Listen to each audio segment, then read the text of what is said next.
Hello again everybody. We've already done a short introduction video that shows you about this lovely market bag. Hang on, I'll zoom out a bit. I had zoomed in. There we go. This is our lovely market bag, which is a beginner friendly make. It's suitable for people who have never crocheted before at all, and upwards through all the skill levels. More advanced and adventurous crocheters might like to just stop and make a simple pattern as well. So that's what our bag is going to look like, and we have already talked in the introduction video what materials we need. We're using Performance Cotton Passion, or you could use any Aran weight cotton yarn. Now I'm going to zoom in a bit to make sure that you can really see my hands, and I'm using this tray cloth to remind myself that my hands should always be in the middle of it. So let's just adjust everything and make sure that that's all right. There we go. Okay, so the first thing I'm going to do is I'm going to make a slip knot. So I wrap the yarn around my finger like that, and then I pull it through like that. So now I've got a slip knot on my yarn, and I can catch this end and tighten it. But before I do that, I just pop the hook in and pull it tight. Without pulling it too tight. We don't want to strangle or murder the hook. We want it a little bit loose, can you see? So that we can work our stitches into it. It's just secure enough that it stays there. Now, I am right-handed, so I'm holding the hook in my right hand. And because I'm holding the hook in my right hand, I'm holding the yarn in my left hand, and this is how I hold the yarn. I wrap it around my little finger like that, and then I pull it across like that. So it's like this in my hand. And what that means is that when I pull the yarn, it just always flows through my fingers and I don't have to be pulling and tugging at it. So I'll do it again. Yarn around my little finger, around, over like that. Now I'm going to zoom out a little and do it lower down just one more time so that people who are following along who've never crocheted before can get this right, because it's one of those really simple things. If you get it right from the very beginning, you will always do better. So I've got my yarn right there. I'm putting my little finger underneath it and catching it with my little finger, and then I'm turning my hand the right way up and I'm holding it like that. Now I'm holding my knife using, I'm holding my crochet hook using what's called a knife grip, but some people like to use a pencil grip, and if you prefer holding your hook as if it was a pencil, that's absolutely fine. I'm holding mine as if it was a knife and dropping the stitch off it at the same time. If I was left-handed, I would simply swap the other way around. So I would be holding my hook as if it was a knife in this hand, and I would be using this hand to control the yarn. I would be using my right hand to control the yarn if I was left-handed. But I'm going to swap back if you don't mind, because I am right-handed and would find it quite difficult to do a left-handed demonstration. But there are plenty of left-handed demonstrations on YouTube as well, so you can look along. So now that we know how to put the yarn on the hook and hold the hook and hold the yarn, we're going to make our first chain stitch. So all I'm doing is I'm using the hook. I'm going to zoom in again now, but I'm going to use the hook and I'm going to pull the yarn through the loop that was on the hook, and we have just made our first crochet stitch. If you've never crocheted before, well done. That is the beginning of a wonderful hobby, which is sometimes rather over expensive as well, but truly relaxing, brilliant for your mental health, and we are just keeping going. So I'm going to zoom in a bit this time so that you've got a really close look at my hands as I'm working.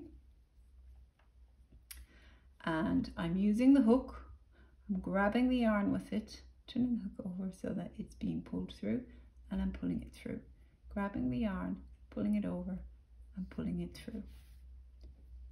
Grabbing the yarn, pulling it over, pulling it through. And that's it. That's all there is to a chain. Crochet was invented by fishermen to repair damaged nets, and from there it evolved and developed into this way of making wonderful fabric, which is quick and easy, but also it's one of those things you can learn it in a couple of days, but it could take you a lifetime and you wouldn't necessarily have mastered every single stitch there is, because there's so many directions you can bring it in and so many different types of things that you can make once you learn how to crochet. I don't think there's a person alive who could be considered to do every type of crochet perfectly, but you can get started so easily. Now this is what our chain looks like, and what we need to go around the top of the bag is we need 132 of those chain stitches. So let me show you the bag again very quickly. This is the top of our bag. I'm going to zoom out again. This is the top of our bag.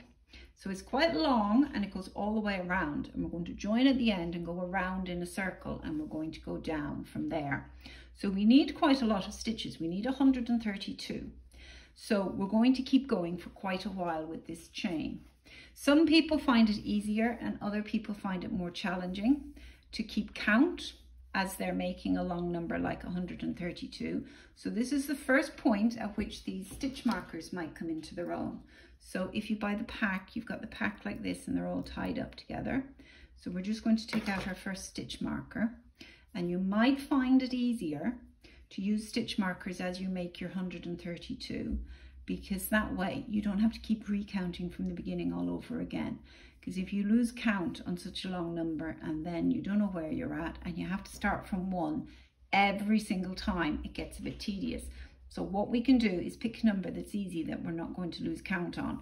It could be 10, it could be 20, it could be 50. It's wherever you sits well with your skills and your abilities and what you feel is right for you. But if we count 2, 4, 6, 8, 10, 12, 14, 16, 18, 20. Now if we mark the 20th stitch, we never have to count those 20 again. That's done. So now we need 132, but every time we're counting from now on, because that stitch marker is there, we can start from 20 and go 22, 24, 26, 28, 30, 32, 34, 36, 38, 40. We can put another stitch marker there, and then the next time we only have to start counting from 40. And it just makes a long chain like this much easier to keep count, because there's nothing more frustrating than getting your chain wrong by 1 or 2 stitches, and on the next step the stitches that you have to make won't fit because you've too many or too few. So I'm going to see you back when your 132 chains are made, and I'm going to show you how to join with a slip stitch so it turns into a circle to go around down as a bag. So I've just finished 131 stitches. Sometimes when we get back around to the beginning like this, it can be very, very slightly confusing. Is that last one a stitch? Is it not a stitch? Is it just the end of that pulling? So it's very good to stop and count all those stitches again, which I've just done, and I know I have 131. So I know this is a stitch because I know I need 132. So there we go, 132 stitches done. Now that's my very first stitch. I'm going to pop my hook into it and pull my yarn through, but I'm not doing another full stitch, I'm just slip stitching. So I'm going to do it again just to make sure that you saw that properly. I'm going to zoom in this time as much as I can. Now so I've got my 132 stitches done, and that was the last one. I'm going into this stitch, but I'm not making a full stitch. I'm just pulling the yarn through. So now I have 2 loops on the hook, but I'm not wrapping the yarn over. I'm just doing a slip stitch, so I'm just pulling it straight through the next one. And now I have 132 stitches, and they are joined with a slip stitch. Now the next round is going to use both of those stitches, because what we're going to do now is we're going to make the little buttonholes that the big blocks sit into. So if you can see here, there's a little loop. I can put my finger in through them. They're all the way through. There's a little loop is made, and it's joined with stitches at either side, and that's what these big blocks sit in. So now we're going to make those. So I'm calling them little buttonholes. It's the easiest way to describe them. In order to do this, I chain 1 to get up to the right height. I go into that same stitch and I make another one of these stitches that we're calling DC. In America they call them SC. So the double crochets, in America they call them single crochets. Now I'm going to chain 2. So we've learned that DC stitch, and now we're learning chain 2. And now we're skipping 2, because we just chained instead of going in there because we wanted the little hole. And now we're making another one of these stitches. the DC or SC stitches, and then we just do it again. Make sure I'm properly under the camera. Sorry, that's what this cloth is about to remind me that my hand must be right in the middle, and I still forget sometimes. So I pull the chain through twice, so I have 2 chain stitches. Now I skip those 2 stitches because the 2 chain stitches will replace them for this round, and I go into this one and I do this stitch. So I put my hook through both loops, I pull the yarn through, I wrap my yarn around my hook when I've already got those 2 stitches on it, and I pull through both. So now I've got 1 loop on my hook, I have my DC or SC stitch made there, and I have my little buttonhole I can put my finger through with the chain 2 across the top and the 2 skipped stitches down the bottom. I've got my little, and the blocks will go into those rather than buttons. And I do it again, so chain 1, chain 2, skip 2, go into the next one and make the stitch. So you do that all the way around and come back to the beginning where you'll join with a slip stitch again. So now we're back at the beginning once more. We've got 43 little buttonholes already made, and we have most of the last one, the 44th buttonhole, because we've made the DC or SC and done the chain 2. But now, instead of going back in there, because there's already a stitch there, we're going to do the same thing we did on the last round, and we're going to join with a slip stitch. So I'll just show you again very carefully. I go into the loop, I've got both of the loops caught up, I pull the yarn through, and then I pull it through again. So now that's the 44th buttonhole. So at least it's easier to count just 44 little buttonholes than 132 stitches each time, but actually it's the same number of stitches because now we're just counting in groups of 3. So we have the buttonholes made. Now we're ready to start making things a bit more colourful, because what we've done is we've done this bit here at the bottom of the top of the bag, and we've done our first set of little holes for the blocks to go into. Now things are going to get more colourful because we're going to start making the blocks. And on this particular sample, we're making the blocks in red, so it will be a nice bright red bag. So this is our main colour. So if you got one of the kits, you had 4 of a particular colour. This is the red in this box, is the main colour. It's the one whichever you have more of. And we have made another slip stitch, the same as we did when we started the contrast colour. Now I'm going to pop that on my hook, and I'm going to hold the yarn the same way I showed you before. And I'm going to just make sure that the white is pulled nice and tight there, but I'm going to leave it there. I'm not going to cut it off because I'm going to use it again in after this round. But for this round, we're doing it in red. So I just pull my slip stitch through where I had the white loop on the hook and pull it tight, and now it's held in place. And now I'm going to slip stitch into the first buttonhole.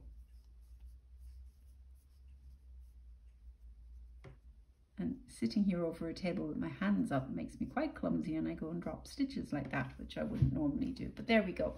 So now we've slip stitched the red into place, and now I'm going to chain 3. The reason I chain 3 is because these stitches are tall, so I need to be up in the air, so I need a way of getting up there. So this chain 3 makes like a fake stitch, and now I'm going to make the real stitches. So it's very like the double crochet or single crochet that we all made already, but this time we call it a treble crochet in international terms and a double crochet in American terms. And it's just the same thing, but just with another step to it. So I wrap the yarn around my hook. That's the difference. I didn't do that the last time. I wrap the yarn around my hook, just like that, just so that it's just turned over it. Now I put the hook into the stitch, and now I pull through. So the difference is this time, where before I had 2 loops on the hook after I did that, this time I have 3. So that's why in international terms it's the treble crochet. But now I pull the yarn through twice, because the first time I'm only catching those 2. And now I've still got 2 loops on the hook, and now I pull the yarn through a second time. And that's my nice big tall stitch made. Now I make another one. So I wrap my yarn around the hook. I'm going to zoom in even closer this time just to make sure that you can absolutely see what I'm doing. Okay, now I wrap the yarn around my hook. I put the hook into the buttonhole. I pull the yarn up through. Now I've got 3 loops on the hook. Wrap the yarn around my hook and pull through just the first 2. So now I have 2 loops on my hook. Wrap the yarn around my hook and pull through those 2, and now the stitch is complete. So now I've got a little block with 3 stitches on it. In this case, because it's the first one, it's 2 real stitches and 1 false turning chain, which counts as a stitch. So we've got a block of 3, and when we look at the complete bag, we see that that's how the fabric is made up, of all these blocks of 3 all the way along. Sometimes they're called blocks, sometimes they're called shells, depending on the context and the way the stitch works. But they're just all made up of this most basic stitch that is used constantly in crochet. So it's really worth taking the time to learn how to use it. The double or the treble, depending on whether you're using international or American terms. So American terms, double crochet; international terms, treble crochet. So I'm going to do 3 more into the next buttonhole. It's 3 into every little buttonhole. So yarn around hook, into the buttonhole, pull the yarn through, 3 loops on the hook, yarn over, pull through, 2 loops on the hook, yarn over, pull through, 1 loop on the hook, stitch finished. And I do it again. Yarn round needle into the buttonhole, pull it through, 3 loops on the hook, pull through 2, pull through the last 2. 1 more time. So yarn over the needle, into the buttonhole, pull it through, 3 loops on the hook, pull it through, 2 loops on the hook, pull it through, and there we've got our little block of 3 stitches. So now we just do that for all 44 buttonholes, and we come back to the end where we will join with a slip stitch. So we've just finished our first round of blocks, and we've come all the way back to the start, and now we're going to do the same as we did on all the other rounds. We're going to join with a slip stitch.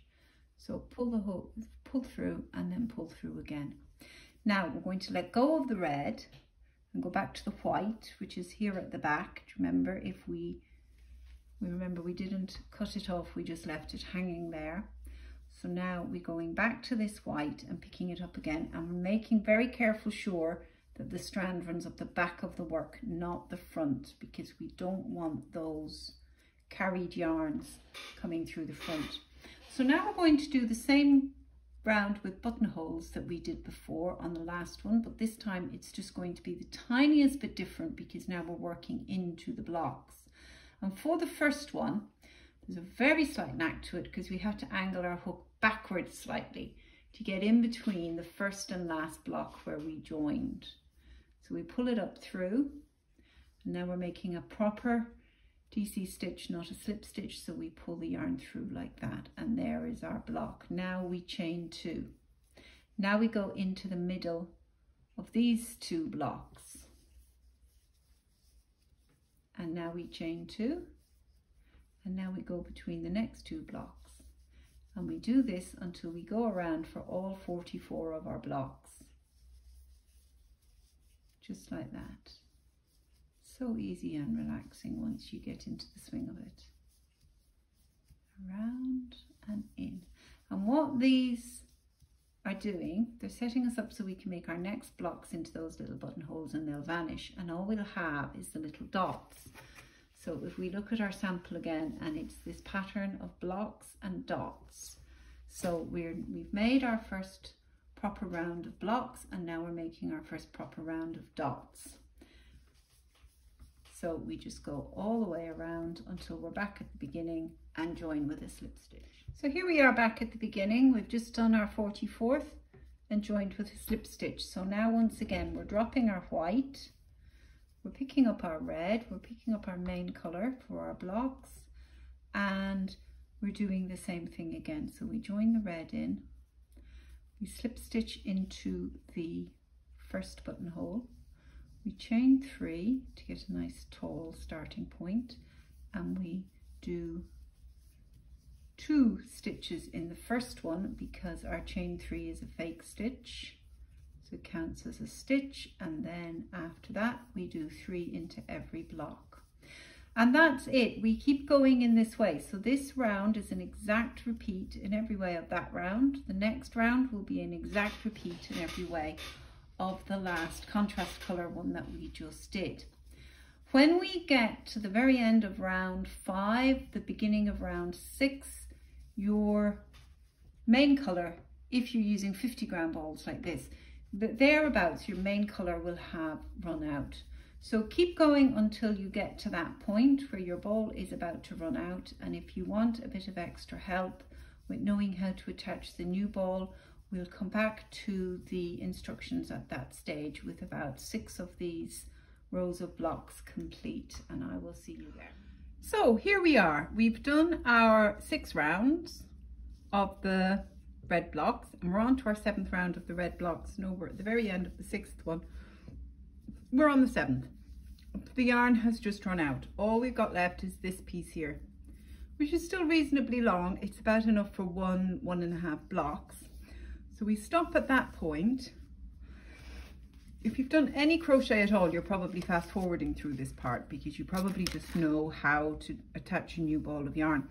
But if it's your first crochet project, or your first crochet project that's big enough where you have to change ball of yarn, I know I found this really confusing when I did my first such project, and I tried to do it the knitter's way because I knew how to do it when I was a knitter, and I ended up with this big horrible lump of badly joined yarn in the middle of my garment, and I had to rip it back, and I struggled a bit to find the right video to show me how it should be done in crochet. So I'm showing you now, in case this is your first time.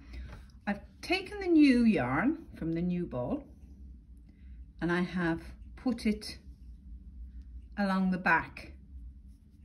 I'm simply holding it in place. I still have the old yarn on my hook, and I work as normal, but I'm just catching that new yarn in place behind. You see it's coming out there and it's coming out there. I'm just catching it in place, so it's just held in place. It's not connected into the stitches yet. It's just being held in place. And I do about a block. If you're not working in blocks, just 3 or 4 stitches, just so that, see, now I could shake it all I like, that yarn won't fall off. It's just held there, but it's not part of the crochet yet. I'm still working on the old yarn. So in the next stitch, I'm going to change over. So I've got the old yarn. I wrap the old yarn around my hook, put the hook through, pull the old yarn up, and now bye-bye old yarn, and I pick up the new yarn and I start working with the new yarn. And now over the next 3 or 4 stitches, I catch that old yarn and I hold it in place, just like I did with the other one. So it's just getting caught behind the stitches. So we've done our changeover there over those 2 blocks of 3 stitches each. Now if we have a look at the back, what we see is this. We've got the old yarn coming out there, we've got, or the new yarn is coming out there, the old yarn is coming out there. There's more than enough length left on both of them to weave them in at the end with a darning needle. But for the time being, they can't go anywhere, they can't unravel. They're held securely enough for now that we can just forget about them and just keep going. So we just keep going to the end of the round. This is round 7 of the main color blocks, and we want 18 rounds of the main color blocks. So we're going to have to change yarn one more time after this, and then we will be at the point where we will be shaping the bottom of the bag. So I will just finish that block, do another block, just as a reminder for those who might want to see the stitch again, and I will see you back when we have reached the point where we're going to shape the base of the bag, when 18 rounds of the large blocks are worked. Hello everybody, so here we are. We've just done 18 rounds of blocks and 18 rounds of dots. We had our beginning section, which will be the top of the bag, and we've come down to what will be the bottom of the bag. At this stage, we have a tube. And we have reached a significant point though, because we have the main body of the bag done and we have finished using our main colour, as the base of the bag and the top of the bag are going to be done in contrast colour. So we've reached this significant milestone, and we're going to stop this recording here to keep it reasonable in length, and we'll go on to a third recording to look at how we make the base of the bag and the top of the bag. So I will see you all again there. Thank you. Bye-bye.